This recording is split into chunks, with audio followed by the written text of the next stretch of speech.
하나님 말씀은 구약성경 여호수아 16장 1절에서 4절까지입니다.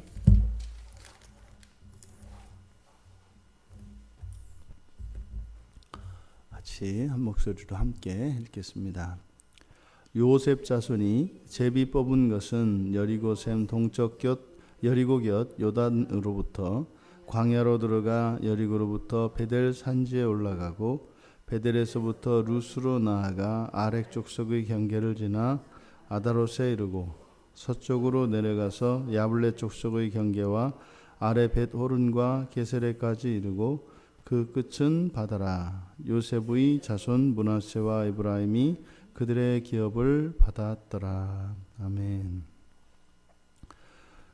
이제 이스라엘의 야곱 이스라엘의 자손 12 가운데 끝에서 두 번째인 요셉의 기업이 분배된 기업에 대한 이야기입니다. 그래서 가나안 땅의 중심부를 지나서 관통하는 그 땅이 요셉 지파에게 이제 배분이 되어집니다. 요단강 가나안 땅을 정복할 때 건너왔던 여리고 요단강에서 바로 처음 무너뜨렸던 여리고에서 그쪽 지중해 방향을 향해서 중간을 관통하고 있습니다. 그런데 여기서 우리가 눈에 띄는 부분은 바로 요셉 자손이 제비를 뽑았는데 제비를 한 번 뽑은 사건입니다. 창세기 48장에 이제 야곱이 축복한 내용들이 나오는데 이제 48장에 보면 이게 요셉에게 있는 두 아들 에브라임과 므낫세 이 둘을 아들의 반열로 올립니다. 그러니까 성경에 매우 독특한 그런 장면인데 요셉의 아들인 에브라임과 므낫세를 야곱이 자신의 아들을 삼아요. 이게 이제 삼촌들과 그 반열에 같이 올리는 거거든요. 그래서 결국은 그 기업이 2배가 되게 되죠. 기업이 2배가 되는 것은 장자에게 장자권을 물려주는 것과 같습니다. 그런데 장자권이 물려진 것은 아니지만 어쨌든 장자와 같이 대우를 받는 것이 이제 요셉이죠. 그래서 창세기가 믿음의 족장들, 믿음의 그 계보를 기록하고 있는데 요셉이 창세기 끝에 나오는 이유가 바로 이렇게 끝에서 둘째이면서도 그러니까 장자가 아니면서도 장자의 축복을 받았기 때문에 믿음의 계보에 요셉이 올라가 있습니다. 그러니까 야곱이 바로 이 에브라임과 므낫세를 나의 아들을 삼습니다. 내 것이라 이렇게 되어 있는데 그래서 직접 에브라임과 므낫세에게 그 기업이 물려지게 되어 있습니다. 일반 원칙적으로는 요셉의 것을 가지고 에브라임과 므낫세가 나누는 거죠. 아들들이니까 말이죠. 그런데 야곱은 이 요셉의 두 아들 에브라임과 므낫세는 직접 야곱에게서 기업이 물려짐으로써 마치 야곱의 아들 삼은 그러니까 손자들인데 아들 삼은 것과 같이 되었습니다. 그래서 이 둘이 이제는 두 지파를 이루게 될 것이다 이렇게 됩니다. 그런데 지금 앞에서 또 레위기 13장 여호수아 13장에서 맨 처음에 13장과 14장에 레위 자손들에게 기업을 주지 않은 두 가지 이유를 기록하고 있는데 13장 33절에서는 이제 여호와께서 레위 지파의 기업이 되시기 때문에 땅을 주지 않았다 이렇게 설명을 하고 또 여호수아 14장 3절 하반절에서 4절에 보면 레위 자손들에게 기업을 주지 않은 이유를 바로 이 요셉 지파가 두 지파가 되었기 때문이다 이렇게 이야기를 합니다. 그래서 9지파 반에게 나누어져야 되는데 요셉의 두 아들 에브라임과 므낫세가 각각 독립적인 지파가 되었기 때문에, 그래서 9지파 반이 되려면 한 지파가 빠져야 되고, 그래서 레위 지파를 뺐다는 거거든요. 그러니까 여호수아가 레위 지파에게 기업을 주지 않았던 이유가 바로 이 둘이 두 지파였기 때문이라고 말을 했다고요. 그런데 지금 16장에서 막상 요셉의 자손들에게 기업을 줄 때 두 몫을 주지 않았어요. 한 몫을 줬다고요. 여기서 보면 제비를 요셉 자손이 제비를 뽑습니다. 그게 무슨 말이에요? 에브라임 따로 므낫세 따로 뽑는 것이 아니라 요셉 자손으로 한 기업만 물려받았다 이 말이에요. 그것을 가지고 므낫세와 에브라임이 나누어 가진 거죠. 그러면 지금 앞에서부터 이 레위 지파와 관련돼서 여호수아가 땅을 주지 않은 그 이유로 바로 이 요셉 지파가 두 지파가 됐기 때문이라고 그랬는데, 그러면 기업이 이렇게 에브라임과 므낫세로 두 지파로 나뉘어 있어야 되잖아요. 지금 앞뒤가 맞지 않는다고요, 이야기가. 그러니까 레위 지파에게 주지 않은 이유가 바로 이 요셉 자손 때문에 그랬는데, 막상 땅을 분배할 때는 전혀 그들을 두 지파에 분깃을 주지 않았단 말이죠. 지금 이 성경에서 이야기하는 것은 하나님의 말씀이 우리들에게 들려졌을 때 그것이 전체가 하나로 종합되어지지 않으면 이렇게 서로 충돌을 일으킬 수 있다는 겁니다. 이게 사실은 이런 내적 모순을 우리 모두 다 가지고 있죠. 하나님 나라에 대한, 그리고 하나님의 뜻에 대한 전체적인 이해를 가지기 전까지는 우리 안에서 말씀과 말씀이 싸웁니다. 이것이 하나의 그림으로 딱 들어맞는 것이 아니라 말씀이 다른 말씀을 막고 또 다른 말씀이 그 말씀에 방해가 되어지는 이런 일들이 일어난다고요. 그러니까 여호수아가 레위 지파에게 기업을 주지 않았던 이유는 철저히 하나님 말씀에 기초했고, 그리고 그것은 자신의 경험, 자신이 들은 것과 또 자신이 본 것, 이 모든 것이 또 거기에 부합했기 때문에 주지 않았던 거예요. 근데 문제는 또 뭐예요? 또 하나님의 말씀대로 다 한 것도 아니에요. 제가 지금 하나님의 말씀 이렇게 있습니다만, 그 말씀의 그 명령과 또 하나님이 주신 그 교훈의 여러 가지들이 이렇게 하나로 합쳐지는 것은 쉽지 않다 이 말입니다. 그 레위 지파는 여호와께서 기업을 얻지 못할 거라고 하셨어요. 그러니까 안 준 거잖아요. 근데 또 막상 이 요셉 자손들에게 이 두 배로 또 주지를 또 않았다고요. 지금 여호수아가 사실은 이 부분에 명확하게 답을 내리지 못했던 것임에 틀림이 없습니다. 그러니까 막상 이 요셉 자손에게 이렇게 두 지파의 몫을 나누어 주려고 하니까, 또 사실은 이미 므낫세는 저쪽 요단강 동편의 땅을 가지고 있거든요. 근데 문제는 그쪽에 므낫세의 장제인 마길에게만 그쪽을 줬고, 나머지 또 그 므낫세 반지파가 남아 있기 때문에 사실상 어떻게 보면 요단 동편에서 이미 기업을 차지했고, 므낫세가 그러니까 요단 서편에서는 에브라임만 차지하면 그냥 똑같이 그냥 말씀대로 두 배의 기업을 준 것이 됩니다. 그러니까 에브라임과 므낫세가 요단강을 기준으로 해서 좌우로 차지했으니까 두 배가 되잖아요. 근데 문제는 므낫세 반지파다 말이죠. 그러니까 므낫세 반지파니까 이들에게도 줘야 되는데, 문제는 그러면 이 요단강 서편에서 또 두 기업을 주면 어떻게 보면은 세 배가 돼 버려요. 이미 요단강 동편에서 반지파가 받았죠.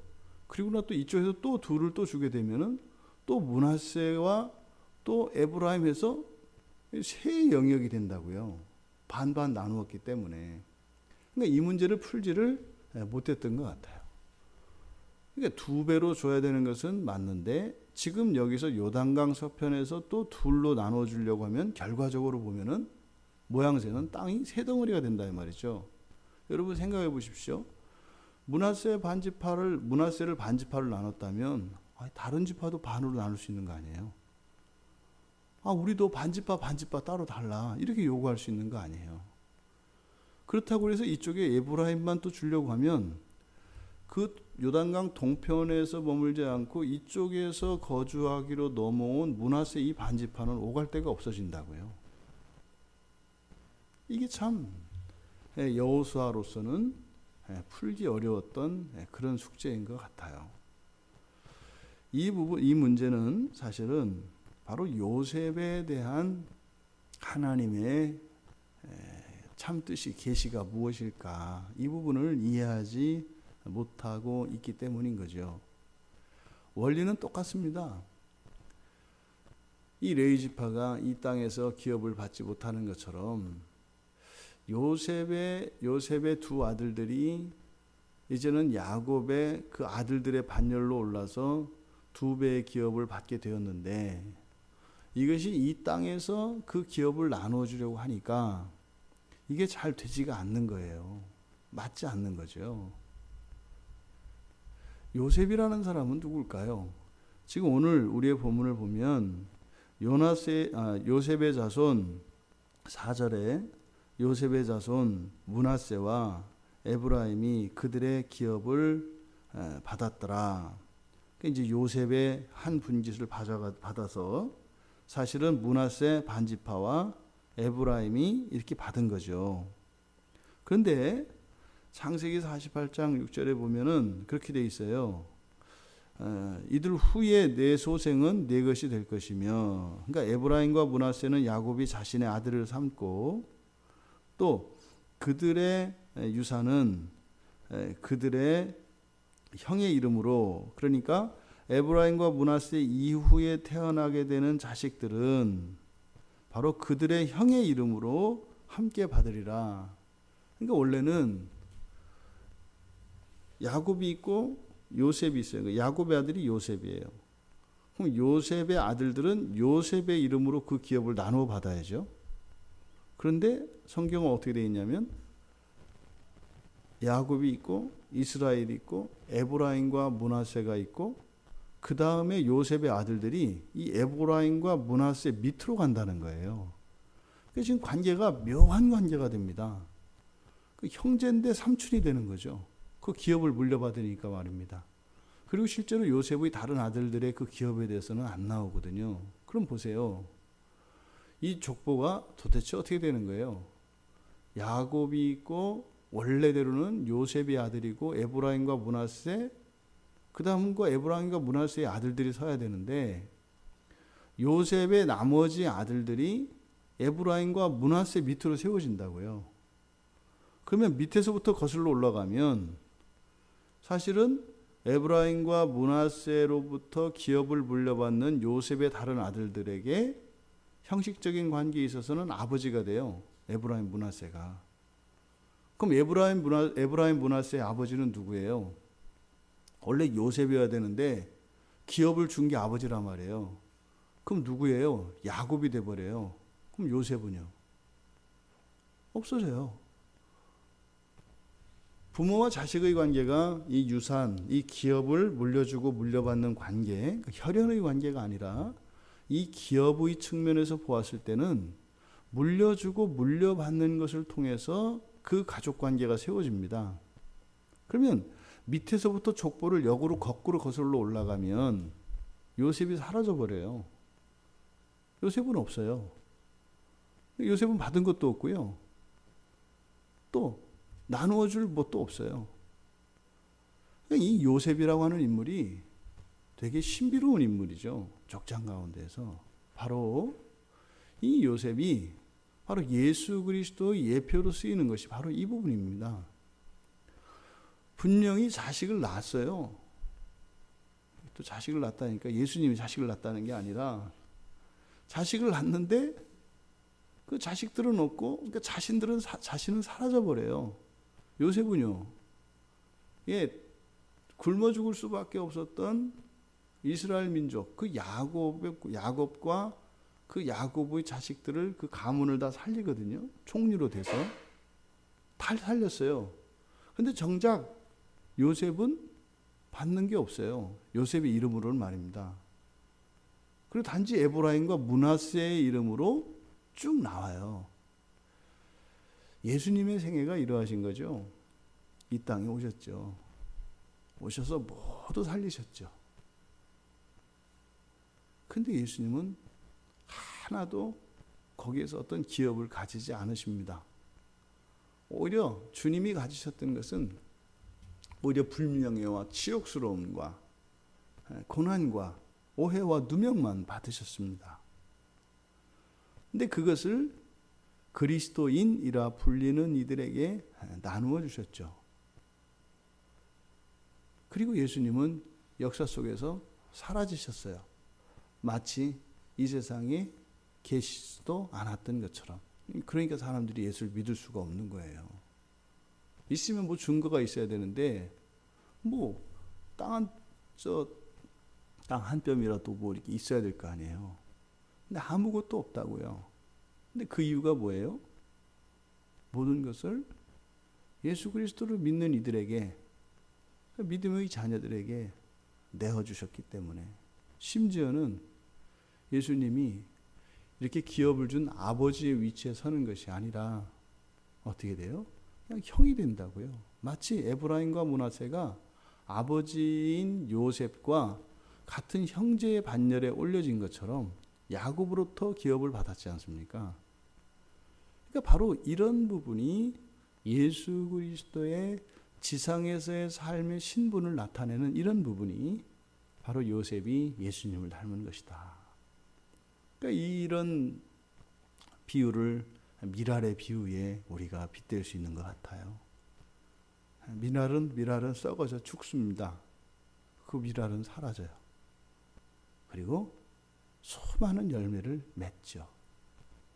이것이 그리스도인의 삶의 실존이라는 것입니다.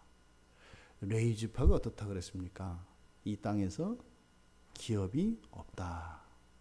기업이 없다. 그러니까 풀리지 않는 수수께끼죠. 요셉도 마찬가지입니다.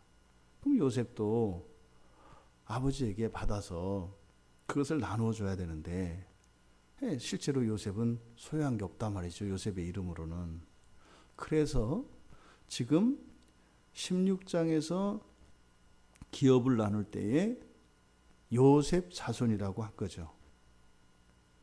그러니까 사실은 어떻게 되는 거예요? 그냥 에브라임 지파, 므낫세 지파 이렇게 가야 맞는 거죠. 그런데 요셉 자손이 제비를 뽑게 했고 그것을 나눴어요. 그러니까 사실은 이 또한 그 조상이었던 야곱에게로부터 주어진 그 유언이 여기서 또 지켜지지 않은 거죠. 이 요셉 자손의 한 제비를 뽑는 이 사건을 통해서 하나님의 자녀들의 삶의 정체성이 이런 것이다 라고 하는 것을 우리가 깨달아야 할 것입니다. 요셉은 사라지고 원래 에브라임과 므낫세만 남게 되어 있습니다. 그런데 이것이 이해되지 않기 때문에 여호수아는 요셉의 이름으로 제비를 뽑게 했고 그것을 가지고 둘로 나누죠. 이제 뒤에 가면 바로 이 문제를 가지고 따집니다. 원래 우리는 할아버지로부터 두 기업을 받도록 각각 두 지파의 기업을 받도록 이미 우리 가문 안에는 유언이 내려오는데 왜 우리에게 이렇게 하느냐라고 하는 불평 불만이 나옵니다. 그러니까 레위 지파 안에서 일어났던 일과 똑같죠. 레위 지파 안에서도 그 일이 똑같이 일어난다고요. 이것이 오늘날 그리스도인의 삶에서도 똑같이 일어나죠. 이 땅에 왜 내 기업이 없는가? 그러니까 그리스도인의 정체성이 무엇인지를 모르기 때문에 그런 일이 생기는 거죠. 이것이 이 세상이 죄로 물들었다는 증거입니다. 그러니까 칸트 같은 사람은 그래서 죽고 난 뒤에 공의가 실현이 된다. 절대 이성에 의해서 딱 들어맞는 일은 이 세상에서 이루어지는 게 아니라 이 다음에 죽고 난 뒤에 사후세계에서 이루어진다. 예수를 믿지 않는 사람도 이렇게 논리적으로 이성적으로 해보니까 그렇게 돼야 되더라 이 말이에요. 근데 사실은 칸트 같은 경우에는 그게 무슨 말인지 모르고 그냥 한 거죠. 그 믿음의 내용을 이야기한 게 아니죠. 그때 문제는 믿음을 가지고 있는 우리가 오히려 그것을 받아들이지 않아요. 그러니까 자칫 잘못하면 그리스도인이 하나님을 아는 지식에 있어서 온전하지 못하면 이것도 아니고 저것도 아닌 게 돼요. 믿음으로 살아가는 사람도 아니고 그렇다고 합리적으로 살아가는 사람도 아니고, 그러니까 신앙 때문에 천국은 고사하고 사는 게 지옥이에요. 그러니까 이건 복이 아니라 이거는 이런 줄 알았으면 분명히 내가 믿지 않았을 것 같은 신앙이 예수 믿고 살아가는 것처럼 이런 생각을 하게 되는 거죠. 이것은 왜 그래요? 우리가 하나님의 이 창조 섭리를 모르고 죄된 이후에 이 세상을 회복시키는 과정에서 반드시 이 땅에서는 누군가의 희생과 손해가, 그런 고통과 아픔이 누군가에 의해서는 그것이 대를 이어 계속되어야 한다고 하는 사실을 우리가 잊고 있기 때문입니다. 우리는 중간의 삶을 살고 있는 사람들입니다. 이게 다가 아닙니다. 우리의 시작과 끝이 우리가 이야기하는 그 인생 안에 다 있지 않아요. 우리의 인생은 까마득히 알 수 없는 그 시작으로부터 영원한 영원으로 이어지는 그 하나님 나라의 그 완성이라고 하는 전체 여정에 사실은 하나의 점과 같은 것이 우리네 인생이죠. 그래서 우리의 인생은 그 점의 자취, 이 점의 자취에 의해서 그 인생이 결정되는 것이 아니라 사실은 그 시작부터 끝까지 끊이지 않고 이어져 있는 직선과 같은 그 선상 위에서 우리의 인생이 이해되어져야 하는 것입니다. 그러지 않고서는 금세 절망하고 또 이런 허무 속에 빠져버리게 되는 것이죠. 이 세상의 삶을 우리가 다 이해할 수 없습니다. 이해할 수 있다면 거긴 죄가 없는 자리입니다. 또 이해할 수 없는 그것을 우리가 이해할 수 있다고 생각한다면 우리가 이해하고 있는 것이 아니라 착각하고 있는 것입니다. 그래서 우리는 인생의 한 걸음 한 걸음을 하나님을 의지할 수밖에 없는 것입니다. 그렇지 않고서는 우리는 발을 헛디딜 수밖에 없고, 그리고 그것으로 실족하여 넘어질 수밖에 없을 것입니다. 우리가 이해하고 또 우리의 지성으로 하나님을 사랑해야 합니다. 하지만 그것으로 다 할 수 없습니다. 풀 수 없는, 이해될 수 없는 것들이 있습니다. 그것을 우리가 믿음이라고 합니다. 있는 그대로 받아야 하는 것이죠. 사람들은 그것을 다 이루지 못합니다. 하지만 하나님께서 우리들이 실수하고 놓친, 이해할 수 없는 부당한 이 모든 것들을 보증해 주시지요.